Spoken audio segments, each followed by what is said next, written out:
السلام علیکم پیارے بچوں، آج ہم کھانا کھانے کے بعد کی دعا یاد کریں گے۔ روایت ہے کہ جو شخص کھانا کھانے کے بعد یہ دعا پڑھے گا اس کے تمام پچھلے گناہ معاف کر دیے جائیں گے۔ وہ دعا یہ ہے، آئے مل کر یاد کر لیتے ہیں۔ الحمدللہ الذی اطعمنی ھذا ورزقنیہ من غیر حول منی ولا قوة۔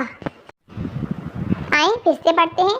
الحمدللہ الذی اطعمنی ھذا ورزقنیہ من غیر حول منی ولا قوة۔ الحمدللہ الذی اطعمنی ھذا ورزقنیہ من غیر حول منی ولا قوة۔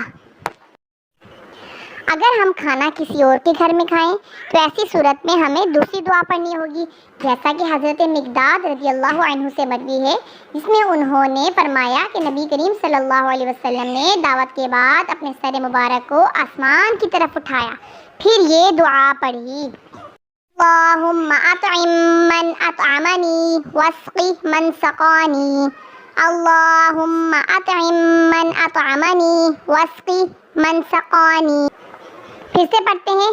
اللہم اطعم من اطعمنی واسقی من سقانی۔ پیارے بچوں، جب بھی ہم کھانا کھائیں یا کسی کے گھر میں جائیں تو ہمیں یہ دعائیں پڑھنے کو اپنا معمول بنا لینا چاہیے۔ اللہ تعالی ہم سب کو عمل کی توفیق عطا فرمائے۔ پیارے بچوں، اگر آپ نے ابھی تک میرا چینل سبسکرائب نہیں کیا تو میرے چینل کو سبسکرائب کریں، ویڈیو کو لائک کریں اور کمنٹ ضرور کریں۔